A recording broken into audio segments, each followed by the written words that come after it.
Hey, it's Klein with another exclusive Audacy check-in, this time with our buddy Yungblud. Do I have a place that I like to go? I mean, there's like a lot of places. I like this Italian restaurant, Jones, in Hollywood. Yeah.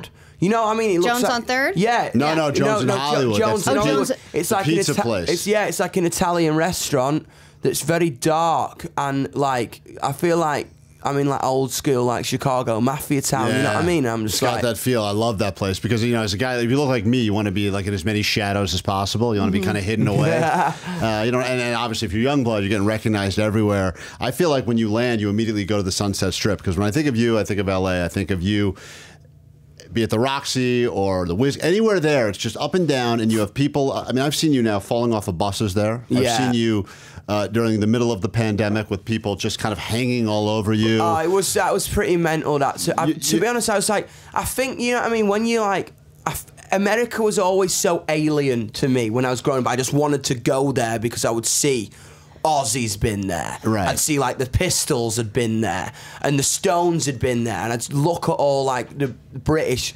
rock and roll stars that had been to America, and that's where they'd all drink. You know what I mean? They'd be in the Rainbow, and I was like, I don't know, I always go there. And then like I would find my reprobate mates, like Machine Gun Kelly's having a beer there. And then like the craziest night I had was when Ozzy dropped his album and he told me the time about Sid Vicious assaulting him in the toilets upstairs, and I was like mind blown. You know what I'm saying? Because I'm like, I'm sat in the Rainbow with Ozzy Osbourne having a Dr. Pepper and a pepperoni pizza, talking about the way when Sid Vicious weed on his shoes. You know what I mean? I'm like, what is going on? Well, man? you're kind of the modern day mayor of that place. That's the way I look at it. When you're there and you're singing Quiet in Beverly Hills, and I think you have fans holding the microphone at some point because they're draped all over you. Yeah, that was... What a moment, huh? It was, I think, to be honest, after like 18 months in a pandemic, you know what I mean? I was in LA for like 6 months of it, leading up to the quarantine being lifted in Los Angeles. And it was like, save the date, guys. And it was like, we were wondering, would the mayor let it happen? And we were like calling the whiskey on the sly going, right, if on the day this happens, the day after it, I want to throw a gig. I want to like a free gig. Let's close down the strip. I want it to be like, I never got to play the whiskey. You know what I mean? Because it was like, we kind of just missed it. And I was like, Oasis played the whiskey the first time they came here. You know what I mean? I was like, the Crew played the whiskey. Do you know what I mean? I was like, I need to play the whiskey. So I was like, let's do that. And it was mental. I just dropped it on my Instagram with like 5,000 kids on the street. And I was nervous because, you know what I mean? I'd not been in America. I was like, will anybody turn up? And yeah. I literally was driving back from the studio, which was in Burbank. And I was staying in Malibu. So it was like a long old drive. And I was like, do you know what? Instead of bypassing, can we go past the whiskey? Because it was like 2 nights before, and I just announced it. I was like, to see if there's anybody there, to see if I'm like going to be playing to like 10 people who forgot me. You know what I mean? It's funny you still think that. It's so weird, man. I know, it's crazy. Every time like I go out, I'm like, to my guitar techs, I'm like, is it looking busy? It's like, it's been sold out for 8 months. Of course it's busy. You know There's been people sleeping outside for 2 weeks. It's all right. You're that's what I'm saying. And I turn up and there's like 500 people up the street. I'm like, 2 days before, I'm like, we are going to be fine. What? You know what I mean? The venues on the street. I'm like, go home. Like, well, now you're everywhere, and you're going to be at Audacy Beach Festival in Florida later this year. And have you ever played on a beach? Is that a bucket list? I have never played on a beach in the sense of your version of a beach. I've played on a freezing cold stone rocky a London beach, an England beach. Yeah, an England beach covered in rain. You know what I mean? Where your chips, you can literally see the steam of your chips. I've not necessarily played on a beautiful tropical sandy beach, and I can't wait. Yeah, it's going to be great, and obviously you got, I don't even know if you know who's on the bill with you, but I mean between the 4th and 5th of December, it's almost 24 artists there. You will make sure the energy is there because you always bring it, and that's, you know, you're talking about how you're not, every time you go to a show, you hope people are there. I feel like all of your shows, you have the energy as if it's your first show. Like you have the energy as if, and maybe you're thinking to yourself, who knows how long this ride lasts, so I want to give them, maybe it's someone who's seeing you for the first time and you want to make the impression, but that's what I'm so impressed by because, you know, we've known each other now on and off a couple of years, but I've seen kind of the crowds grow and grow and grow, and to see you still have the same passion when you're taken to the stage, that's remarkable because I do see artists that lose it. They get, I don't know, say complacent, but they definitely get more comfortable. I don't know what it is. Cynical. Do you know what I mean? I think with it all, I think we just have been together since we were in literally a 2-bedroom project, and there were 3 of us living in it. You know what I mean? And we would watch videos on the internet of the Chili Peppers play in LA, and like the Foo Fighters, and like Kasabian play Brixton, and the Arctic Monkeys play Brixton, and we were just always like, if we ever get there, it'll be just mad, wouldn't it? And then it's just the same crew of best mates, like everyone, from my photographer to everything, it's just us, and we just kind of like, I'll never take it for granted, because it's like mental, like, especially at home, and like walking out to an arena now is kind of a bit like, oh wow, that is a lot of people, but I don't know, man, I still get like nervous, and I still like, and I love that, it's, you know what I mean, I think that's the important thing, just to like feel it. Well, and I feel like you're always keeping things fresh for yourself as well, like even with the collaborations you do, Full right? on. You're just always trying to find something new and someone new to collaborate with. I mean, it's been Avril Lavigne, MGK, like you did, the list goes on. Travis Barker. Yeah, right. It's everyone. I think the thing about that is it's always just like, you kind of don't believe it. Like, you felt like when you kind of start to do this thing, whatever it is called good old rock and roll, like your phone just rings one day and it's like, yo, this is like, the other day, one of my like Roger Daltrey from The Who called me.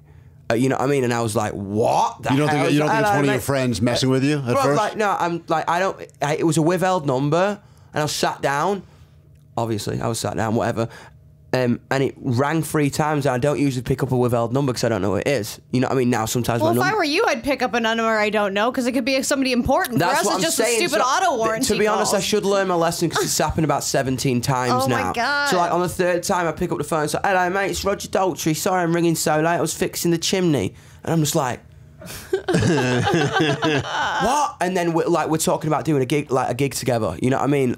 And it's just mad to me, you know what I mean? Like, that's The Who, bruv. You know what I mean? I'm like, The Who. I'm shocked he fixes his own chimney. That's what the I'm shocking calling part my about mates, that, and I'm like, The Who rang me, and they're all joking, like, The Who? Yeah. Who rang you? I'm like, yeah, good one, shut up. The Who just rang me. Okay. What? Yeah, so you have a busy collab schedule coming up. Oh, dude, it's like, to be honest, the people I have met was just like, along this journey, it was like, you would never even believe it. You know what I mean? It's wild. What would you do? Would you do a hologram collab with someone who's dead? I mean, to be honest, the issue with that is I don't know if like they'd hate me if they were alive. So I don't think I could. But if they didn't hate you, who would you do? Oh, I mean, if like, for example, say like I could tap into the universe and talk to Jesus and be like, yo, what does David Bowie think about me? And Jesus was like, all right, man, Bowie actually likes you.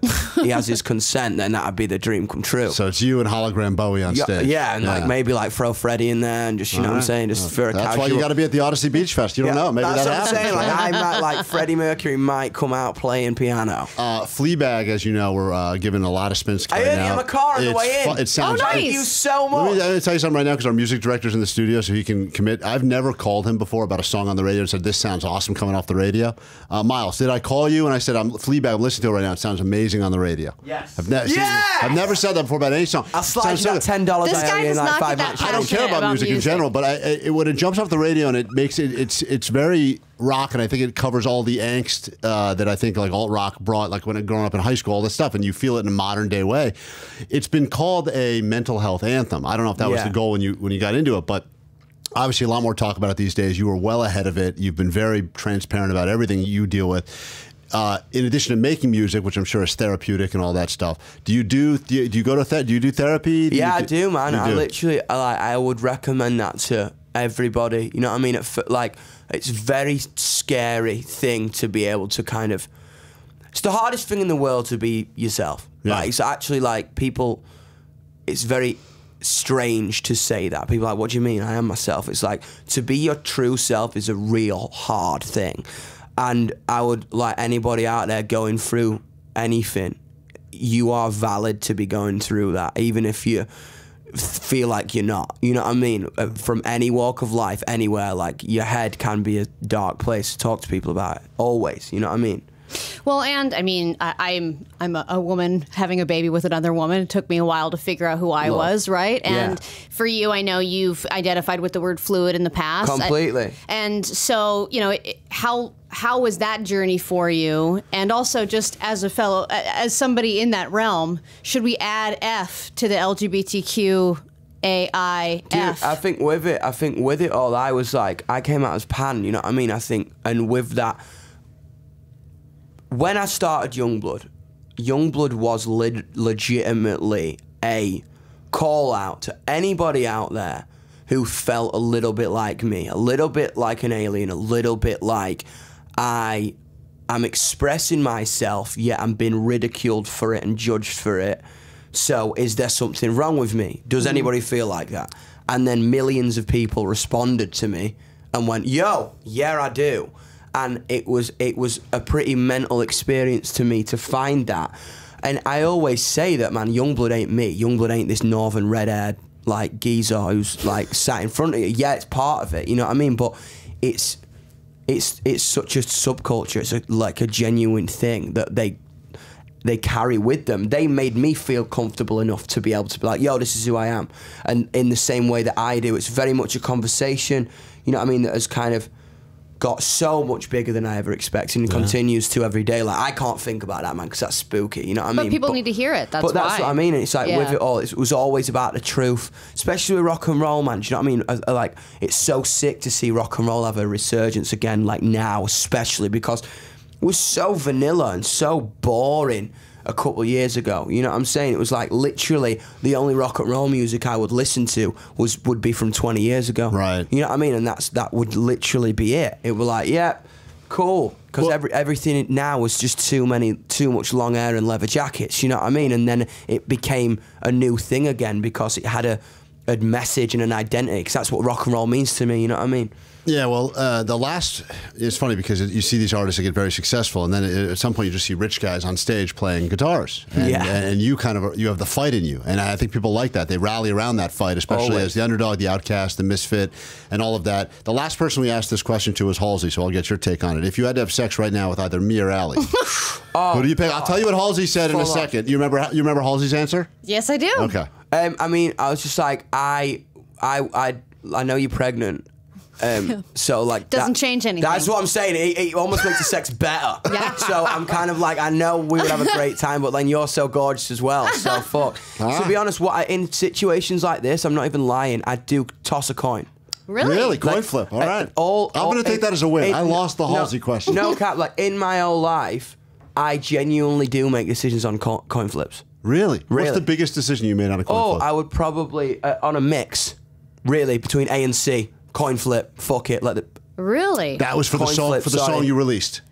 For a song I released. Yeah. Legitimately. Was going to be one of two ways. Coin flip decided. Hopefully Underrated Youth was a coin flip between two mixers, and it landed on Tails, which was A. So I was like, yep, cool, do it. But you've done that with people you've dated? No, I mean, I think when it comes to love, you know what I'm saying? I think when it comes to it, like should the snare drum be 1 dB louder in this mix or not? I think when it comes to the rest of my life, I wouldn't really do that. But I mean, you know what I mean? If something's like negging at me and in the back of my mind, I'm just like, yeah, flip a coin, let's go. Wow. Yungblud is hanging out with us. Yungblud, as you know, Fleabag you're hearing on our show, you're hearing on the station a lot. Always good when Yungblud's in town, as I've called him the mayor of the Sunset Strip. But Ali and I wanted to let some people reach out to you. You know, you're so positive. You got such just cool energy about you.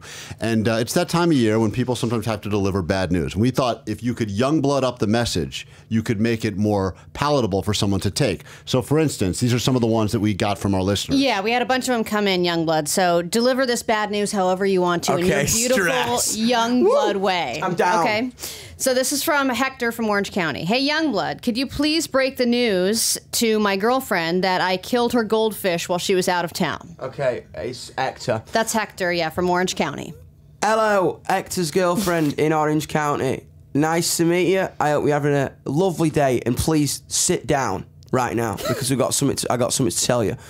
Your boyfriend might have accidentally killed your goldfish, but he loves you very much, and he's literally waiting in the other room with flowers right now and a cup of tea. Hector, make sure you do that right now, and we'll have a nice funeral for the goldfish. The goldfish will be remembered throughout the rest of time, and he's going to take you to the pet store right now to buy a new goldfish. And that will be the end of that matter. I hope that you have a lovely day, and I'll see you at the show in Los Angeles in February. Fantastic. See, this is why Yungblud's the best guy to deliver bad news. Give another one. All right, just one more. This is from Natalie from Hollywood. I need to tell my Nana I'm not coming home for the holidays. She's 91, and I think it would sound better coming from you. Oh, well, I mean, I cannot help you. That's just evil. Whatever you say, just speak up. What's the name again? Her name's Natalie. Hi, Natalie. And the grandmother's Nana. Okay.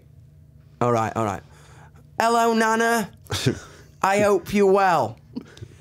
I am so sorry, but your granddaughter, Natalie, cannot come home for Christmas this year because we're getting married in London. Oh. So I will FaceTime you through it, but we didn't want you to take a long flight.